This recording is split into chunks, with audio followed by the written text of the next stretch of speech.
backstage. Adelante, Jimena. Gracias, Migali. Y bueno, pues yo aquí pasándola muy mal, tú sabes, viendo a este hombre tan feíto que está aquí a mi lado. A Carlos Ponce, de verdad qué gusto tenerte aquí con nosotros. Y yo quiero que me platiques, que hasta nerviosa me pones. ¿Ves? ¿A quién no va a poner nervioso, Carlos Ponce? ¿Qué vamos a hacer? Ay, si tú estás curadísima de espanto, nos conocemos hace años. Oye, yo quiero que me cuentes qué te ha parecido el estar en nuestro programa, el ver a nuestros niños en una noche tan emocionante como lo es esta noche de la gran final.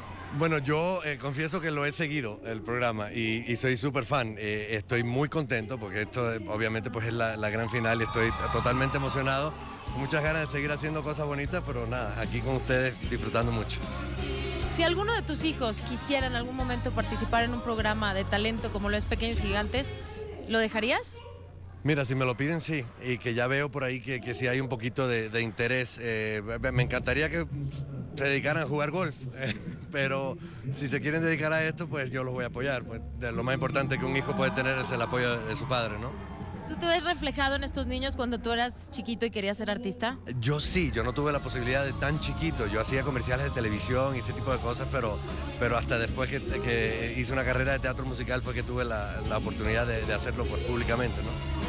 Qué bien, además que nos da mucho gusto volverte a ver aquí cantando porque eres un gran cantante y además lo tengo que decir, un gran compositor. Sí. Y bueno, Carlos, ¿te gusta bailar, no? Yo tengo 2 pies izquierdos, pero si tengo que hacerlo, lo hago.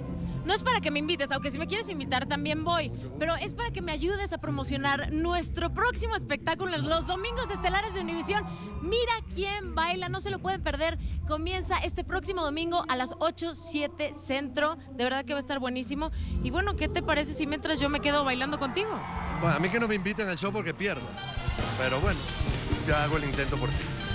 No te preocupes, sigue cantando. Y ustedes, por favor, no se muevan porque al regresar...